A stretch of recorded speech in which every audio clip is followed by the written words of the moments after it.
peux reculer un peu la table ou pas? Ouais. JC est dans le coin? JC, si tu es là, lève la main. JC, si tu es là, viens avec nous. JC, tu n'es pas là. Rebonjour tout le monde. Ça va? Est-ce que vous pouvez me dire à main levée qui était à l'atelier juste avant? Ok, cool, à peu près la moitié. Super. Donc comme d'habitude, à chaque fois que je commence un atelier, j'aime bien savoir un peu qui est là. Et avant ça, je vais vous dire qui est là. Salut! Moi, c'est Grégoire. Je suis kiné depuis 13 ans et ma passion à moi, c'est de vulgariser nos connaissances de kiné pour pouvoir les appliquer concrètement et facilement en libéral. Aujourd'hui, je suis avec... Bonjour, moi c'est le petit Émeric. Ma passion à moi, c'est Grégoire. Et derrière ça, c'est évidemment de vulgariser les connaissances qu'on peut avoir et vous les faciliter, aussi bien pour vous que pour les patients. Donc, il y a 5 ans, j'ai écrit une formation qui s'appelait 100 exos, qui est devenue 100 exos et 100 bilans, où Émeric m'a rejoint il y a 3 ans maintenant. JC, qui doit être quelque part par là, m'a rejoint il y a 4 ans. On est tous, comme je vous l'avais évoqué, des purs produits de l'ITMP. Et nous, ce qui nous fascine, c'est pouvoir poser la bonne étiquette de diagnostic sur le patient et proposer le traitement qui en découle.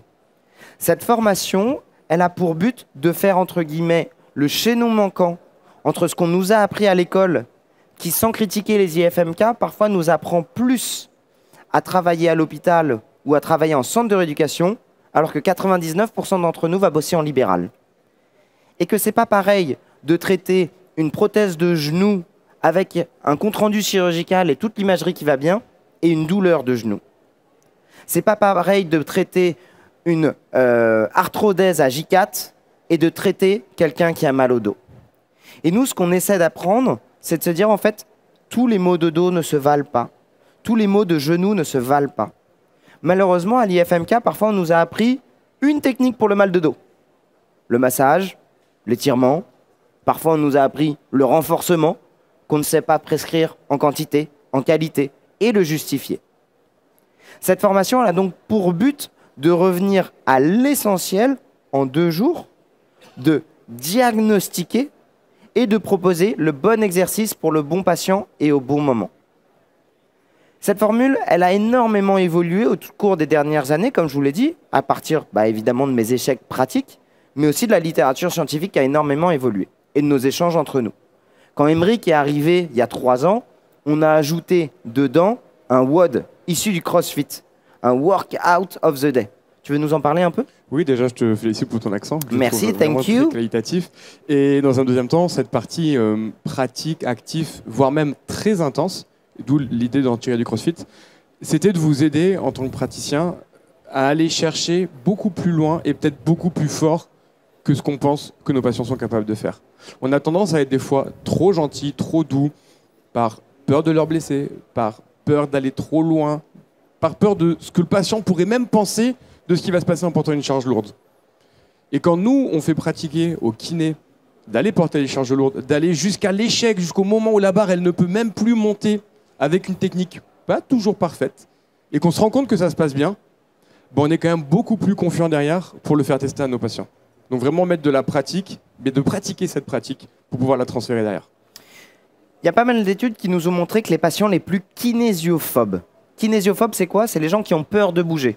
Soit la plupart du temps parce qu'ils ont eu des expériences précédentes douloureuses, soit parce qu'ils ont des douleurs, sont ceux qui ont les kinés les plus kinésiophobes. En gros, plus vous êtes kiné et vous dites à votre patient, surtout ne vous penchez pas en avant, c'est mauvais pour votre dos, parce qu'on a lu une étude dans les années 70 que finalement, quand on se penchait en avant, ça mettait 300% de pression sur le disque. Elle était super longue à faire, cette phrase. Ne vous penchez pas en avant. Eh bien, on augmente largement sa proportion à développer des douleurs, et notamment des douleurs chroniques. Donc, c'est de revenir sur un kiné qui est capable de vivre et de ressentir la mécanique, la force, la pliométrie, les mouvements parfois qu'on peut considérer comme dangereux, et de se dire, en fait, ce qui compte, c'est beaucoup plus d'adapter mon corps progressivement à ses capacités. Et puis, les mouvements en eux-mêmes, et surtout leurs variantes et les adaptations possibles en fonction de chacun. Parce que, encore plus sur la partie 2 de cette formation, où on va parler beaucoup plus de périphérie, par rapport au rachis. J'ai pas annoncé la partie 2, tu viens de les spoiler complètement. Non, c'est pas un spoil, c'est un teaser. C'est un teaser. On est un peu le Netflix de la kinésie. De venir chercher un squat bulgare, un Romanian deadlift, une fente, un step-up, toutes ces variantes-là vous permet, déjà, de rendre vos rééducations bien plus intéressantes qu'un patient qui va faire des squats pendant 30 séances, ou le faire chez lui, parce qu'il n'y aura pas toujours besoin de faire 30 séances, mais aussi d'adapter en fonction des restrictions de mobilité, en fonction d'autres gènes, parce que le patient avec la prothèse de cheville, il a peut-être fait une entorse il y a longtemps qui fait que l'autre côté va mal. Et en vous donnant encore plus d'outils, mais surtout vous permettre de vous-même les choisir et de ne pas toujours faire la même chose. Donc, Aymeric m'a spoilé, mais l'idée, c'était de se dire, je vous avais dit qu'on a énormément fait évoluer cette formation, et elle est arrivée à un stade où on n'arrivait plus à faire tout rentrer en 2 jours. Quasiment aujourd'hui, pendant une journée, on mélange les fondamentaux du raisonnement clinique, qu'on va voir un tout petit peu tout à l'heure, à savoir, je cherche à créer un symptôme chez mon patient, je regarde ce qui module. Hello! Ça va? Il était à l'école avec toi, celui-ci? C'est mon collègue qui vient avec sa fille. Et donc, c'est recréer un symptôme chez mon patient, voir ce qu'on peut moduler comme symptôme chez mon patient, et après retraiter. Et en ayant cette réflexion, cette philosophie assez moderne de la kinésithérapie, qui est de se dire, beaucoup de choses peuvent expliquer la douleur. Parfois un tissu, parfois un nerf, parfois le cerveau, mais que c'est difficile pour moi en tant que kiné d'identifier exactement l'origine de la douleur, on va revenir à beaucoup plus simple. Le symptôme. Qu'est-ce qui modifie mon symptôme?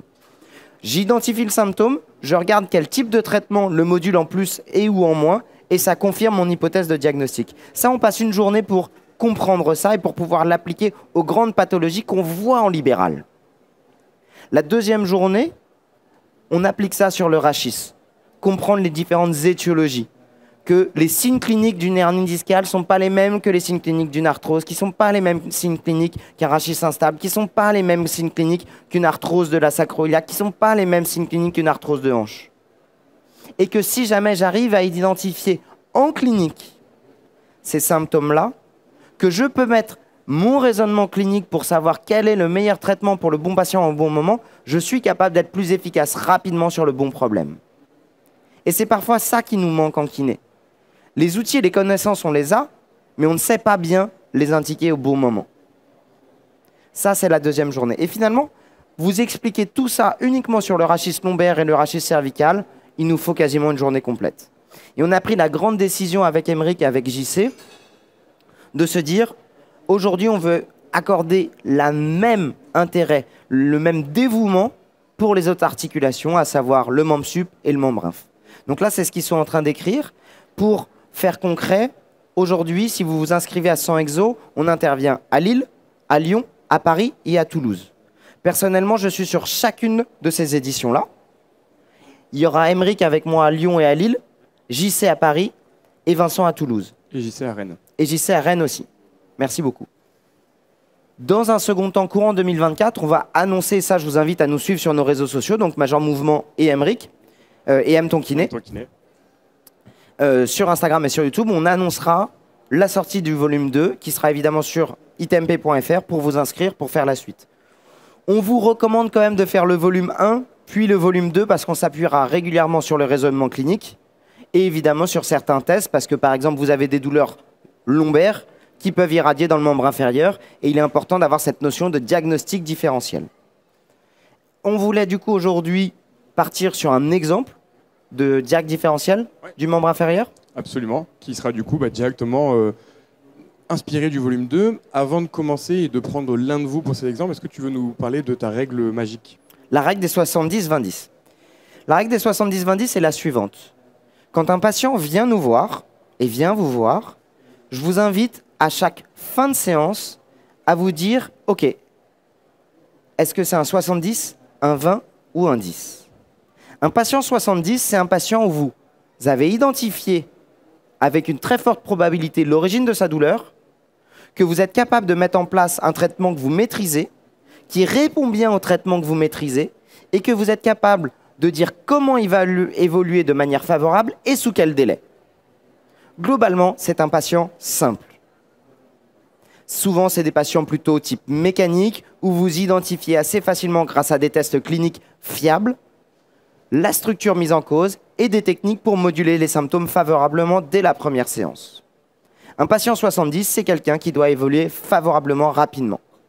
Quand on vous fait des cas cliniques comme ça de patients 70, il y a un petit effet waouh. C'est-à-dire que quelqu'un vient, il en 4 techniques, 3 bilans, il a amélioré ses symptômes, il a amélioré sa fonction. Eux, ils doivent rester peu de temps dans votre cabinet.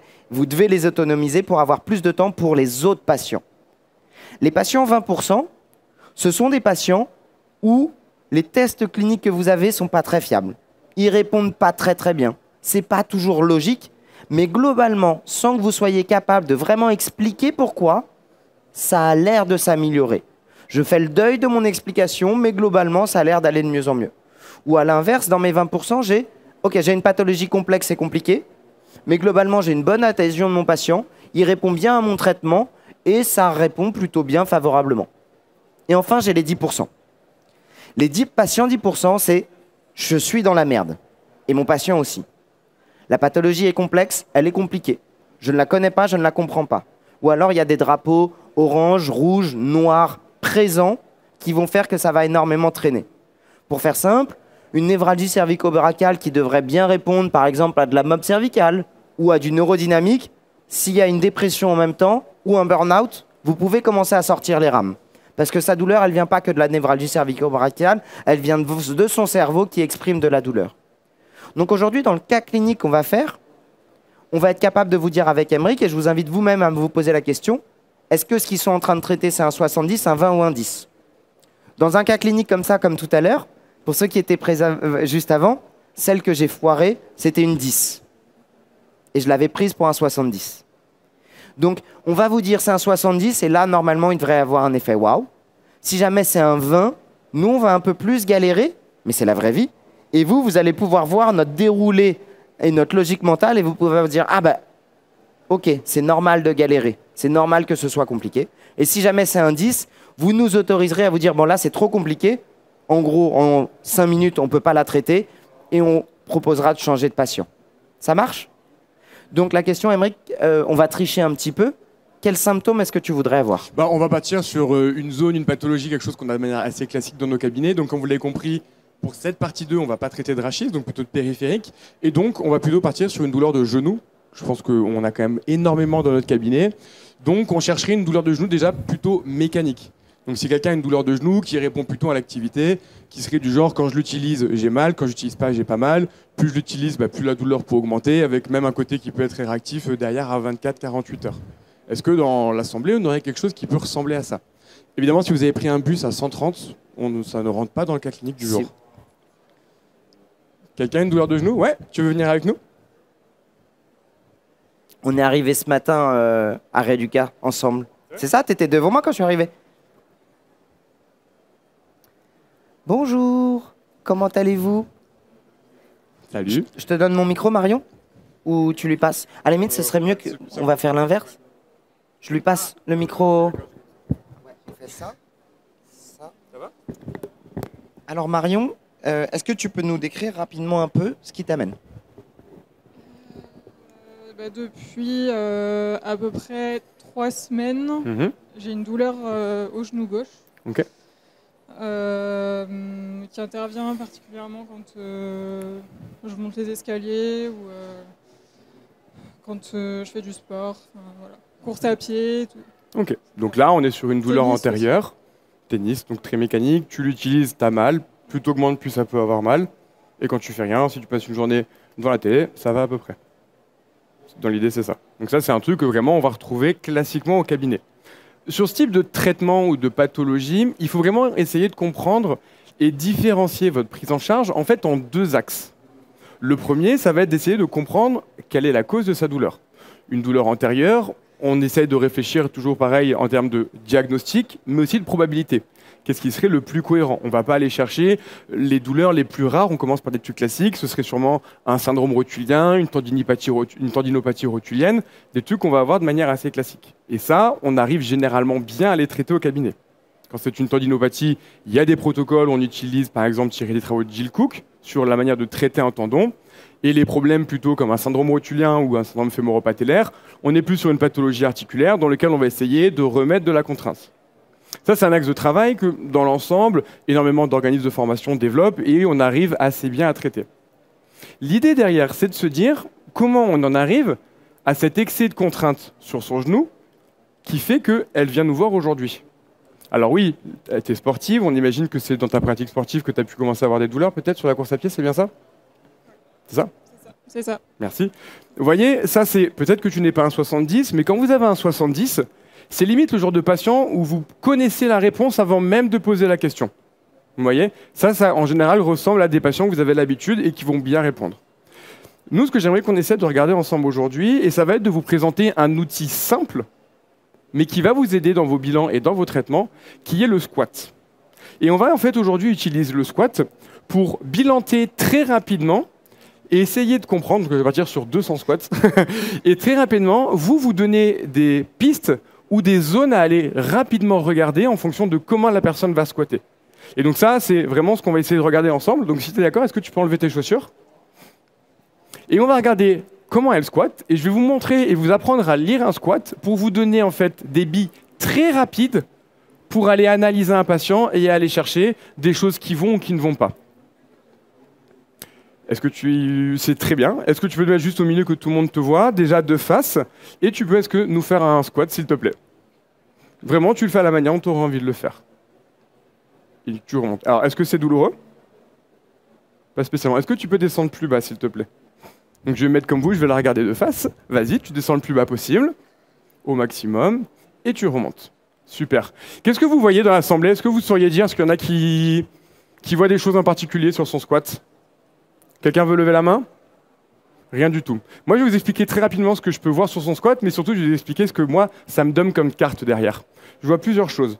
Je vois le fait que quand tu squattes, tu vas avoir les deux jambes qui s'ouvrent. Tu vas avoir la jambe droite qui va s'ouvrir un petit peu plus et tu vas avoir ton bassin qui se décale très légèrement sur la gauche. À quoi ça nous sert de savoir ça? C'est que je me dis, lorsque je vois ça, globalement, tu as plutôt une bonne profondeur et au niveau de ton tronc, tu es relativement stable. Donc chez elle, j'ai l'impression que son squat, qui est un mouvement qui nous demande une très bonne mobilité de hanches, de lombaires, de genoux et de chevilles, qu'on serait sur quelque chose avec une zone cheville limitée, et peut-être qu'il serait plus limité à droite. Pourquoi est-ce que c'est important? On entend une phrase que moi j'adore beaucoup qui était « le genou est un valet soumis à ses 2 mètres ». Et que si vous traitez la tendinopathie rotulienne ou le syndrome rotulien qu'on a ici, parce qu'on sait traiter un problème de tendon avec du renforcement, avec différents protocoles de remise en charge, mais que vous n'allez pas voir un petit peu qu'est-ce qui peut expliquer que ce valet a été surchargé, vous allez passer à côté. Maintenant, est-ce que tu peux faire la même chose de côté, que les gens puissent te voir? Donc je vais me mettre au même endroit que vous. Et de la même manière, tu regardes devant toi et tu fais un squat. Ok, est-ce que tu peux recommencer avec les pieds parallèles cette fois, s'il te plaît? Pour ceux qui sont vraiment de côté, est-ce que tu arrives à rester en bas sans descendre, sans tomber? Ce qu'on voit, c'est qu'elle a un mal fou à avancer ses genoux, qu'elle est beaucoup plus limitée que tout à l'heure au niveau de l'amplitude ici de sa cheville, qu'elle est obligée de se compenser pour ne pas tomber en se penchant plus en avant. Et je pense que tu es beaucoup moins à l'aise que tout à l'heure. Nickel. Et donc, tu peux remonter. Et donc là, très rapidement, vous vous dites, OK, chez cette personne-là, je vais avoir sûrement une restriction de mobilité au niveau de ma cheville qui fait que, oui, je vais être capable de traiter son genou, mais au final, il faut peut-être que j'aille voir plus loin que juste son genou. Pourquoi est-ce qu'elle a cette mobilité? On a vu avec cette jambe aussi qui tournait, et d'autres éléments, mais qui ne sont pas le cas chez elle, ça va être par exemple un pied qui peut complètement s'effondrer sur un squat. Je vous la refais. Un pied qui peut complètement s'effondrer sur... C'était exprès, jeune homme. Bref, vous avez compris le message. D'accord?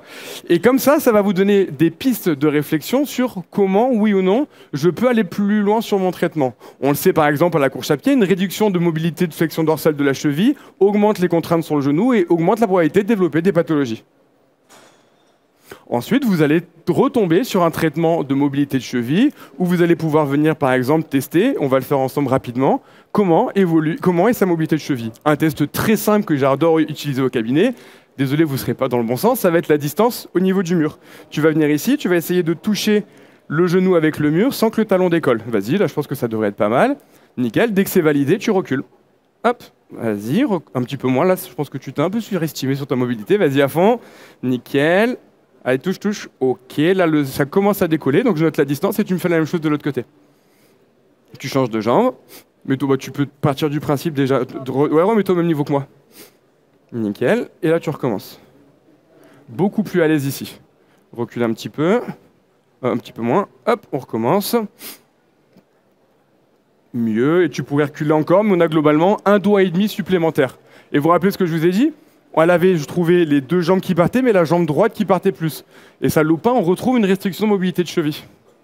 Quand tu l'as fait du côté droit et que tu étais en fin d'amplitude, tu trouvais que ça tirait plus devant ou plutôt derrière? Plus devant. Et là, on va arriver sur un truc sur la modification de symptômes dont on vous a parlé tout à l'heure. Et pas tout à l'heure du tout, mais qu'on utilise un petit peu, mais qu'on voit surtout beaucoup sur la partie hiérarchique. C'est que lorsqu'elle fait sa flexion maximale de cheville, elle a une douleur à l'avant de la cheville. Très souvent, quand on retrouve ces restrictions de mobilité, ça peut être dû, par exemple, à un talus qui va être plutôt antérieur, donc qui aurait du mal sûrement à reculer, à laisser la mobilité. Là, ce que je vais faire, alors d'habitude, je le fais au câble avec un élastique, mais je vais essayer avec ça.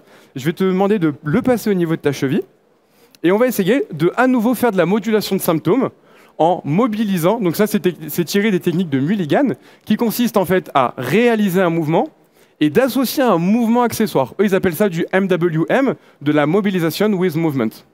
Niveau accent, on est pas mal? Et donc, on va regarder si moi, en faisant reculer son thalys, j'arrive à modifier ses symptômes et son amplitude. Donc, tu vas reprendre le même mouvement, la même position. Donc, tu vas te mettre dos à moi, s'il te plaît.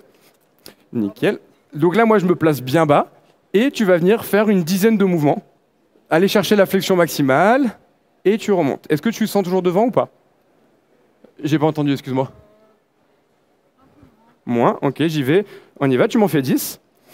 Donc là, c'est pas l'idéal, le collier du Ré et du K. Je vous avoue qu'avec une vraie sangle en général, ou dans le cas échéant, un élastique au cabinet, vous y allez. Et donc là, qu'est-ce que je fais? À chaque fois qu'elle avance, moi, je fais reculer son talus et j'essaye à chaque fois de postérioriser. T'en as fait combien? Ah, tu m'en fais encore 2, 3. Et donc là, qu'est-ce qu'on va faire? J'avais un test, je mets en place une technique. Qu'est-ce que je fais après? Exactement, je reteste. Et je regarde 2 choses. J'avais 1, une restriction de mobilité, et 2, une sensation douloureuse à l'avant de la cheville. Et je vais regarder si oui ou non je trouve une différence. Donc tout à l'heure, j'avais, hop, une main, 4 doigts. Comment tu te sens par rapport à tout à l'heure? Pire, mieux ou pareil? Je dirais que c'est un peu moins raide. Moins raide. Et sur la distance, est-ce que j'arrive moi à te reculer un petit peu par rapport à tout à l'heure? On est reparti. Vas-y à fond. On est mieux que tout à l'heure. On a gagné un demi-doigt. Et maintenant, on va la refaire squatter. Et je vais regarder, est-ce que oui ou non, je vois une différence sur ton squat. Donc là, tu reprends ton écartement un petit peu naturel. Autant tout à l'heure, quand j'avais demandé de garder les pieds parallèles, c'était pour la bloquer. Là, j'allais faire comme tout à l'heure. Et je me dis, est-ce que oui ou non, sa jambe droite va autant pivoter que tout à l'heure? Là, ce qu'on voit, c'est qu'elle a son ouverture de tout à l'heure, mais autant où tout à l'heure, ou pendant son squat, elle avait la cheville qui pivotait, aujourd'hui, elle ne l'a plus. D'accord? Et voilà comment, au final, avec une technique, on va pouvoir améliorer ça et derrière le transférer directement sur une reprise de course à pied. D'après vous, Marion, c'était un 70, un 20 ou un 10? Un 70, hein? Tout à l'heure, Aymeric, il vous a dit quoi? Comment repérer un 70? C'est quelqu'un où vous pouvez quasiment prédire comment il va répondre à une modulation de symptômes. C'est hyper rassurant pour Aymeric. Parce qu'en fait, des patientes comme Marion, il en voit quasiment 3000 par an. Il est capable de dire, en fait, exactement, je suis capable de savoir quels sont les signes qui vont faire que ça va évoluer favorablement. Il combine ça avec ses connaissances. C'est bon, Marion, merci beaucoup. Merci, Marion. On peut applaudir Marion? Merci. Il va combiner ça avec ses connaissances des contraintes de la course à pied, sa gestion du volume d'entraînement, lui donner des grands conseils, évidemment, mais aussi lui prescrire des exercices de mobilité de cheville. Mais aussi le fait qu'il ait ce raisonnement-là. Qu'est-ce qui se passe si jamais demain Marion revient et qu'elle dit j'ai bien fait les exercices de mobilité de cheville. J'ai certes une meilleure amplitude de cheville, mais j'ai toujours mal. Qu'est-ce qu'il va se dire, Aymeric? Ma problématique n'était pas uniquement liée à ma cheville. Je vais garder la même logique pour aller chercher à modifier mes symptômes en jouant sur d'autres structures. Au niveau de la hanche, sur le squat, tu avais remarqué quoi d'autre, Aymeric? On avait vu qu'on avait un shift à ce niveau-là. Le shift, il peut être dû aussi à une restriction de mobilité au niveau de votre hanche. Lorsque vous venez de descendre en bas de votre squat, si ici ma hanche ne veut plus bouger, qu'est-ce que je vais faire? En fait, je vais venir compenser pour essayer de me redonner un petit peu de place ici et partir de l'autre côté. Et on va garder cette même logique, éventuellement en type Mulligan avec des sangles pour redonner la mobilité de cheville, éventuellement en thérapie manuelle passive de redonner de la mobilité de cheville, ou même parfois avec de l'activation musculaire. Exactement. Très probablement, c'est ce qui fonctionne le mieux sur la hanche, des pelvitroquantériens, des fessiers, pour modifier les symptômes. On pourrait lui prescrire des exercices d'activation juste avant la séance, des exercices éventuellement d'étirement, mais c'est pas ce qui fonctionne le mieux. Non, et on vous expliquera pourquoi. Surtout à la course à pied, vous avez des patients qui peuvent déclencher des symptômes au bout de 10, 15, 20, 25 minutes de course. Est-ce que c'est parce qu'ils auront étiré leur psoas pendant 30 secondes avant que vous allez courir que vous allez retarder ce délai de une demi-heure d'activité? Ça pourrait, mais l'activation musculaire semble plus pertinente. Et donc ce type de raisonnement, on l'aura évidemment pour le genou, pour le coureur, mais aussi pour celui qui fait de la musculation, et globalement pour tous ceux qui utilisent leurs articulations périphériques. Ouais. Ce qu'il y a d'assez rassurant sur cette modalité de réflexion, c'est qu'elle englobe tous les courants un peu modernes de la kinésithérapie. Cette fameuse modulation de symptômes, qu'on va retrouver chez Mulligan, tu l'as évoqué, qu'on va retrouver chez Mackenzie pour le rachis, qu'on va retrouver dans la clinique du coureur, qu'on va retrouver dans Épaule au top ou qu'on va retrouver chez l'épaule pratique de Germain et de Aziz.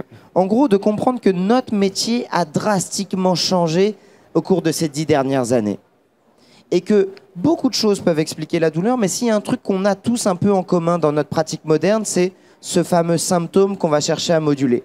D'accepter que ce qu'on explique, que ce qu'on donne, n'est que des hypothèses, et que finalement, c'est pas à pas aller dans le sens de l'amélioration de nos symptômes qui va nous permettre d'affirmer ou de confirmer, enfin c'est quoi l'inverse? D'infirmer ou de confirmer nos hypothèses.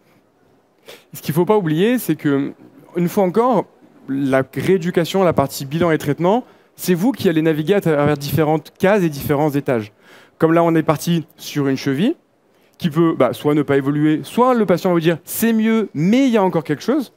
Et là où vous pensiez à l'époque, peut-être, de la manière dont vous traiter un genou, traiter une tendinopathie, en fait, vous traitez un patient avec ses dysfonctions et son mode de vie. Alors évidemment, on ne vous parle pas de l'hygiène de vie, le sommeil, le stress, on sait à quel point c'est important, mais déjà où mécaniquement, vous allez pouvoir comme ça faire varier, ça va éviter d'avoir des patients qui sont des 70, mais vous allez penser que c'est des 20. Parce que vous dites, mais c'est bizarre, ça évolue pas comme ça devrait, ou ça finit toujours par revenir. Si ça va mieux, mais ça finit toujours par revenir, ça veut sûrement dire qu'il y a des cases que vous n'avez pas explorées. Une case hanche. Une case hanche, vous avez fait la mobilité, mais il vous manquait l'activation musculaire. Une case hanche, vous avez fait le côté qui vous semblait problématique, mais qui en fait était déjà le côté fort. Et sur lequel vous n'avez pas vu que le côté faible n'était pas le côté douloureux. Et où à vouloir faire que du renforcement du tendon douloureux, on oublie d'aller travailler l'autre côté qui était peut-être un côté qui, pour une raison X ou Y, une ancienne blessure, une manière de pratiquer un geste spécifique, fait que c'était lui qui était le vrai problème. Parfait. Si jamais vous aimez bien un peu mieux comprendre la biomécanique, je vous conseille forcément le livre d'Emeric. Ou si jamais en plus de ça, vous avez le body painting qui vous permet de mieux comprendre le rôle des muscles. Globalement aussi, dedans, t'explique pour toutes les personnes qui voudraient se remettre en mouvement. Ouais, comment réaliser. Et un petit peu avoir cette idée de, lorsqu'on a un exercice, c'est une sorte de médicament. Mais qu'est-ce qu'on en fait de ce médicament? Comment on le dose? À qui on le donne? Et quand c'est pas celui-là qu'il faut, comment en donner un qui ressemble, mais qui serait plus adapté à la personne qu'on a en face de nous? Et c'est vraiment ce que j'ai voulu vous transmettre dans le livre, c'était comment faire les exercices, comment les faire de la bonne manière, ou en tout cas de la manière la plus adaptée en fonction d'une douleur, d'une gêne ou d'une problématique. Là où si vraiment vous avez une douleur, je vous invite plutôt à aller voir le deuxième livre de Greg, où avec un algorithme différentiel, vous allez pouvoir en cas de douleur essayer de mieux comprendre ce côté un petit peu entonnoir et de pouvoir mieux cibler. Merci beaucoup. Globalement, vous pourrez toujours nous retrouver sur nos réseaux sociaux, donc Aime ton kiné et Mage en mouvement. Les formations sans exo, on a beaucoup de demandes et c'est pour ça que les informations sont données un petit peu au compte-gouttes sur le site de itmp.fr, mais souvent sur nos réseaux respectifs, on annonce les nouvelles dates. Donc, je vous le rappelle, Lille, Paris, Toulouse, Rennes et Lyon. Et le volume 2 à venir. Est-ce que, là, on va être après juste derrière l'espace dédicace où on aura un peu de temps avec vous. On a encore 5 minutes pour des questions-réponses. Est-ce que certains d'entre vous ont des questions à nous poser qu'on n'a pas eu le temps de traiter? Pas de questions? Pas de questions. C'est que c'était clair. C'est que c'était hyper clair et qu'on a de l'avance. Merci à tous pour votre attention. Merci beaucoup. Et on se retrouve juste derrière. Merci beaucoup.